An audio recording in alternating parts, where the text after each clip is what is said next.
Good morning, y'all. It's Sunday morning. It's August 27th, and I'm outside. Of course, you can see it's 84 degrees here. It's going to get up to 94 degrees. The humidity's really high. They say it feels like 92 out here. So this is so stuffy.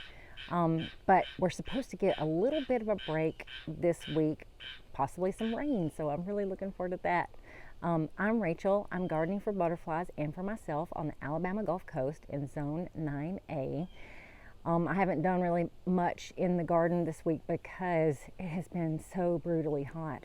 But I did get to go on a bike ride on Tuesday morning, super early, before the sun really got high. And we went on the Hugh S. Brannion Trail. That's in Gulf State Park. It was super cool because I got to see alligator tracks, and I videoed them so I could share them with you. I'm going to share that at the very, very, very, very end. So in case you're not interested in that, you don't have to see it. But it was neat. And well, one of the reasons why we decided to go on a bike ride was because USA Today, and I think it was voted the #1 trail, I think in America. But I know I voted for it. So if you're from Orange Beach, you would know the Hugh S. Brannion Trail as Catman Road, because it used to be a road that people drove through, and they had like this story about hearing this half man, half cat, screaming in the woods, and it was supposed to be like haunted by him or whatever. But yeah, I don't ever go out there at night, so I've never heard anything like that. But yeah, let's go and see what's happening in the garden. Things have just been limping along, but you know what? After I cut back this wishbone flower, look, it has flowered out and already grown so tall that it's somewhat losing its shape in the center again. This one over here didn't get enough water yesterday, and so now it'll make a comeback. But I wanted to show you something that I discovered in this pot right here so that you will watch out for them. Do you see that caterpillar? This is a bad caterpillar. This is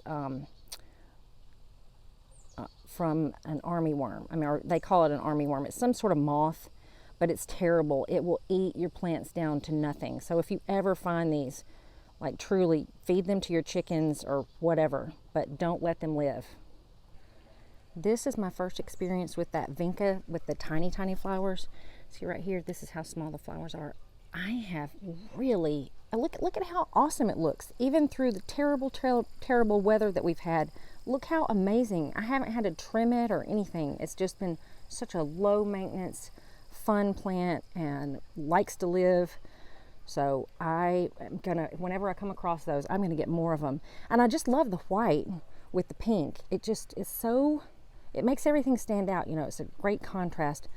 Look at this. This is amazing. This Gertrude Jekyll rose, I can't remember when I cut it back, but I think it's been maybe 3 or 4 weeks ago. It was real spindly, and I cut it all the way down, and look, it's grown back. It looks so healthy. It doesn't have black spot on it. So Gertrude Jekyll is that one that's got the amazing scented roses. So pretty. Another rose that is surprising me, shocking me even, is Desdemona. This is Desdemona. I had to cut it down to, well, you can see how far I cut it down. And look, it is covered in buds, and it just bloomed this tiny little bloom right here. This one also has an incredible scent. So this is a David Austin rose that has just performed so well this summer. So yeah, Gertrude Jekyll, Desdemona, those two I'm super impressed with. And I haven't done anything here, but things are just kind of bouncing back. I am gonna have time tomorrow. These are all those Gomphrena seedlings. I'm really hoping that I can rescue some of them and put them in a pot, because I love this Gomphrena. I'm gonna show you what one looks like that grew kind of crazy out of control, and then I cut it back and it's somewhat okay. It's this one right here. That's the one. It doesn't have a stinky smell like some of the ones that I got from Lowe's. This one doesn't stink. And isn't it just the cutest thing with these pink pom-poms, and I started this one from seed, and apparently, of course, because I've got all those seedlings, it grows very easily from seed. And I also bought at Lowe's the other day this pale pink penta, and I haven't planted it in this pot yet. But listen, butterflies cannot resist pentas. They just cannot. This is kind of a surprise right here that this has been allowed to live.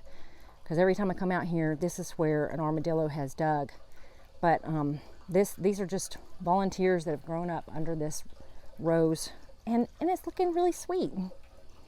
Even the summer romance has a few little blooms, which is amazing. But these are all volunteer things that have grown in the ground and have been able to resist being dug up by the armadillo. I'm really impressed with them. Of course, vinca, you know, will grow back from seed. Vinca is that white stuff right there. That's vinca. And I have some pink right here. So that grew back. This is Ruellia, and it will throw seeds out everywhere, which I love. Now, if you don't want to have a lot of self-seeders, then you're not going to like that. But then that right there, that coneflower, that is self-seeded right there. That's the only coneflower that I see butterflies really loving, except for they do like that red one, and I can't think of its name. I think Cheyenne Sunset or something like that. They like that one too, but they love this one right here.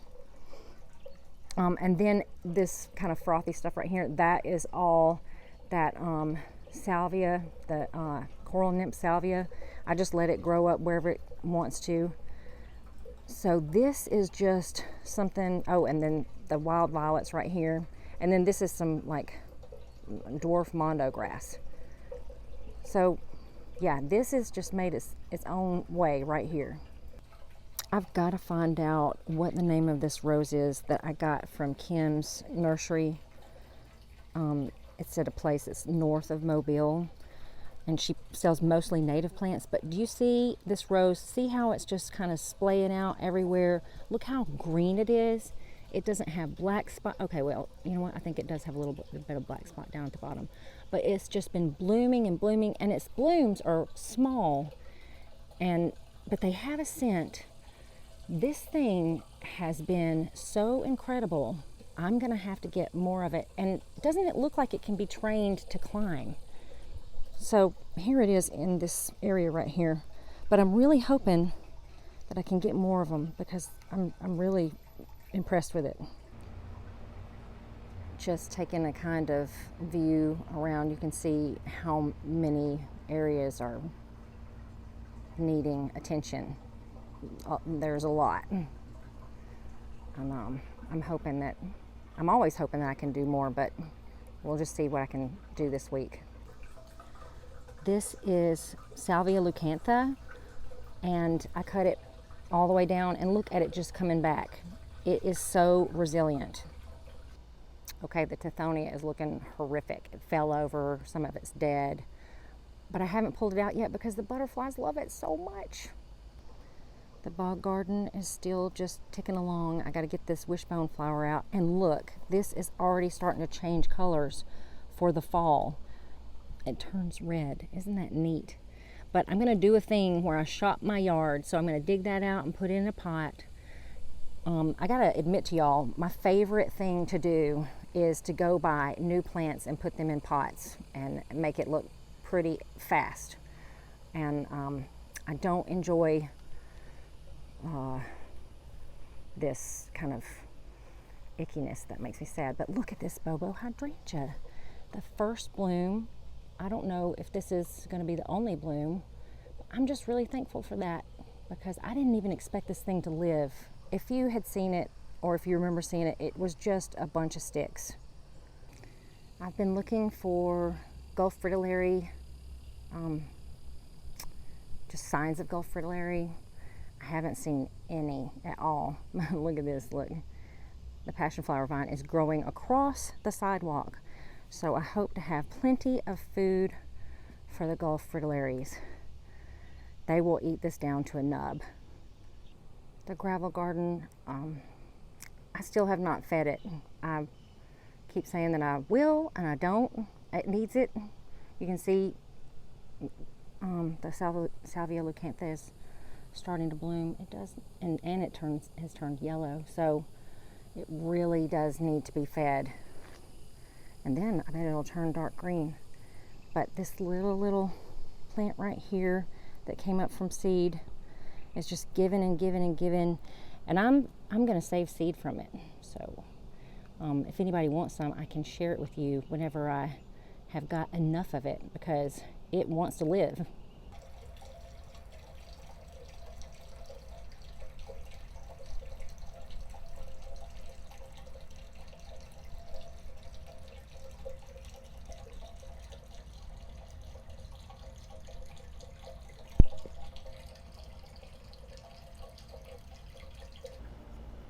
Found a surprise on my blood orange tree. Look at that. It is a giant swallowtail caterpillar. Let's see if I can pet him and make him mad. Oh yeah, wow. Oh, Hems does not like that. Hems says, get away.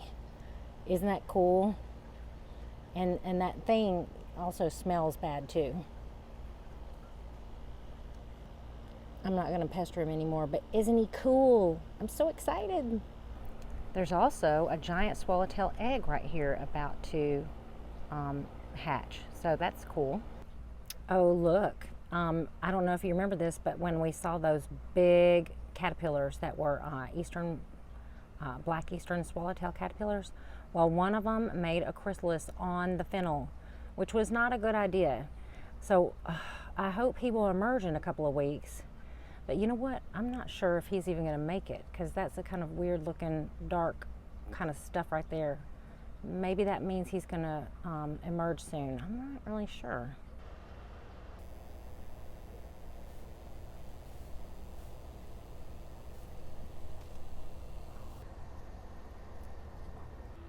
This Tithonia grew 9 feet tall, and I've got to show you how thick the stem is on it, because it is just incredible. Now, yeah, there are some gross leaves at the bottom, but look at how big around it is. Yeah, this Tithonia is practically a tree. So there are so many seeds on these things, seed heads. I'm going to save them and throw them all out in the front yard. And I guess some of them will escape and grow again here next year. The butterflies do love them. I gotta show you how massive this moth is compared to my finger. Look at that. 1.5 inches long. Is it not gorgeous?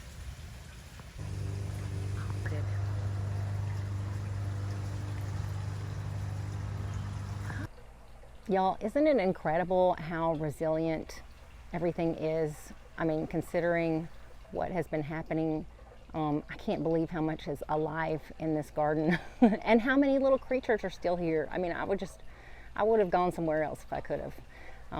I've been looking at what the temperatures are in Cornwall. And I'm like, you know what? Next August, I might have to escape.